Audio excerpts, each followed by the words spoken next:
Hey guys, Rummy here with EXP Realty. I got Mark Aarkaj from Mark Aarkaj Inspections, one of my good friends, and I don't know how long we've known each other for. Mark, it's been quite a few times, and we got gray hairs now. So I think we started with some black hairs, and now we're in a journey where, we have more than 2 decades of experience. And we wanted to create something where Mark and I said, hey, let's create something that's really relevant in this marketplace where people get scared over inspection reports and people kill deals over inspection reports, and really walk you through a series of how and what to know about them. And actually, sometimes you need to be scared, and sometimes you need to say, I got to walk away from this deal, right? So, Mark, I'm going to start with you, buddy. What is your journey? Tell me more about yourself. How do you get into inspections? I mean, who wants to be an inspector? I don't know. Yeah, it's a bit of a masochistic field. You really master of every profession that's out there.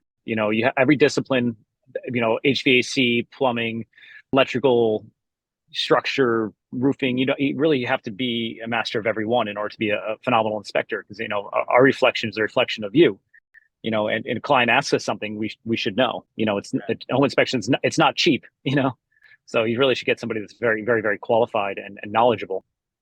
But how do you get into it? Like, what was your journey when you started off? Was it like, hey, I'm going to be an inspector when I grow up, or I want to run a big company inspections? Like, how did Yeah. that start off with? Yeah, well, fortunately for me, it was very seamless. I worked for an engineering firm prior to doing this, Okay. so it was very seamless. I grew up in the construction industry and field, and worked in many different facets of different types of real estate. So it was quite seamless for me. Entering into it. From high end residential into commercial, and then when the market fell out, in 2008 or so, I had my home inspection license as a resume builder, and I'm like, oh, let me try to do this full time, and then it was just that's when we met, and it's just kind of took off from there. And I took over, yeah. Yeah, and I still remember, like, you were Mhm. so as an inspector yourself, like, we know as realtors, we always have to go through a lot of rigorous training. And you just said something so important, like you need to know every aspect of every inspection that is out there. Like, how does Mhm. that, when people think as an inspector, I mean, I'd be very frank with you, people like, yeah, I worked for a lumber company and I took a couple of tests, and yeah, I became an inspector. Like, what does that detail look like in your education, and you having to dive deep into, I don't know, let's say roofing, or it might be plumbing, or it might be, maybe just heating and cooling. Like, how does that Yeah. look like when people could kind of get an understanding that you really have to dive deep into that? Yeah, so I do get those phone calls. Like, I'm sure you have a big company, and people hit you up and they're like, "Oh, I want to be a real estate agent." It's it's kind of similar to that. It's not just opening up doors, and it's not just going around telling people what's wrong. I get those phone calls at least 3 times a month. Like, "Hey, Mark, I want to come work for you," and I'm like, "Well, what's your background?" And a lot of times, yeah, I've had people tell me they're boat salesmen, they work for a hardware store, the whole nine. And when I dive into their resume, they really don't have really any grassroots experience in the construction industry, and you need to, because it's a huge purchase and a huge liability what we do. So Right. then I tell them, when I said that's absolutely fine. I said, are you willing to dedicate, at least the next year or two of your life to learning this? Yeah. And then we have, fortunately, the guys that we have working for us have, and they sacrificed, like, it's like going to college. They sacrificed many years to learn, and that's why they're very good. We grow slower that way, but we grow some really great guys that way. Yeah. It cost them many years of their life, but they're great now.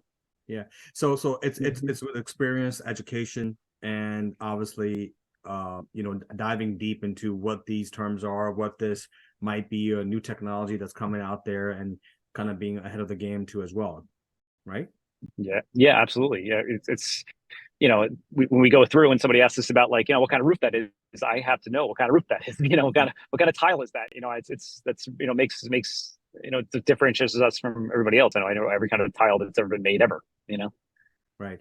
So when somebody, obviously you have the experience, and we know each other for so long, so I've been Mhm. using you for God knows when. And for people out there that are looking for, somebody who knows everything about a house, and I think that's where the comfortability comes in for the buyer, because even for Mhm. me, I always say to my buyers, hey, listen, I don't care if you're gonna waive inspection, but get the inspection done for your information purposes. and a lot of people opt out, and I have nightmares of stories that's out there. But also when we do an inspection, I want to tackle this up front, right? And when people say, well, the inspector missed something, the inspector did this, inspector did that, so kind of go over again, we're going to have a whole series about every segment, but let's go through what your be when somebody's going to hire you and ask you to go ahead and do their home inspection, and walk them through the process of exactly what they're going to get, and what's going to happen when they buy the house and you didn't see something against the wall or inside the wall.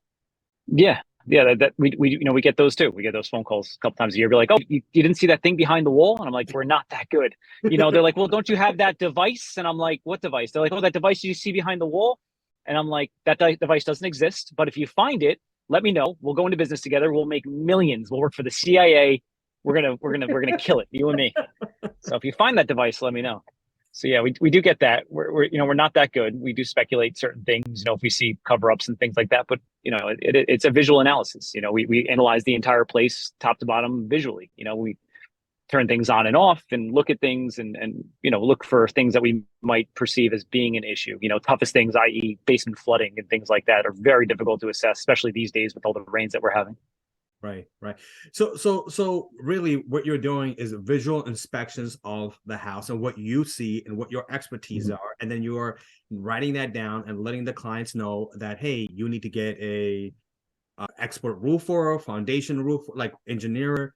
And then after that, but when the client does find something, realistically, it's like, hey, I didn't see against the wall, like you said, flooding. I mean, that's one of the issues I had in a couple of my houses too as well. And it's like, where did this flood come from? I have no idea. But it does come after there's a massive amount of rain that's coming in. So tell us about that. Yeah, it's difficult to assess. A lot of people think that topography, the way that the house pitches, the ground pitches towards the house, contributes to flooding. It does. Sometimes it exacerbates it. But a lot of times it doesn't. I've seen houses literally on top of a mountain that the basement's flooded. And it all has to do because the house was built on top of a rock. They chipped out the rock and put it in the basement. Now it becomes like a big bowl. If the water gets in, can percolate down below the house and starts to come up underneath the house from all that hydrostatic water pressure, and the basement's flood. So every house is unique. And this year I can't tell you during Ida last year. Yes, it's still raining. And last September, I had tons of people that were like, oh, I've been here for 43 years. I had one lady tell me, and I've never had flooding. And then she had flooding, Right. So it's. So somebody hires you, they get the full report from you, and they get itemized details about, you're going to walk them through, even if they're with you or not with you, you'll do a Zoom call.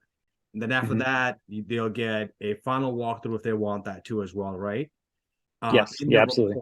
In the report is what, more informational things in there, or is it lined out like, hey, this is exactly what's going to happen? Yeah, I tell people, to come to the inspection if they can, or Zoom. During COVID, I thought the Zoom thing would be a disadvantage. It actually worked out great because they're sitting in their living room, they're taking notes and stuff. So that usually works really well. We work with a lot of overseas buyers as well, so it usually works really well. If not, sometimes these home buyers, they get the home inspection report. It reads like stereo instructions, and I don't blame them. It's not their cup of tea. So sometimes it's good just to be there and see things. People learn, differently than just being able to read things. Some people can, but most people can't. Yeah. So guys, we're gonna thank you, Mark, for that. And again, reach out to Mark. Like I said, I've been working with him for more than 2 decades, and I'm pretty sure almost everybody in Westchester and New York knows him by now, all the realtors. So he is an individual that knows about inspection report. We're gonna go to the next series, and we're gonna start breaking down almost every inspection report that comes up, and really kind of answer a lot of your questions and what to worry about, what not to worry about. So stay tuned, guys. Thank you so much. Have an amazing day. You'll find Mark's information below wherever you're looking at or getting this information. You can follow him on your Instagram and your phone, give you a call directly, right? Because you pick up your phone even today. I got it, man. You got it. There's no days off in real estate, as you know. Exactly. Awesome, guys. Thank you for that.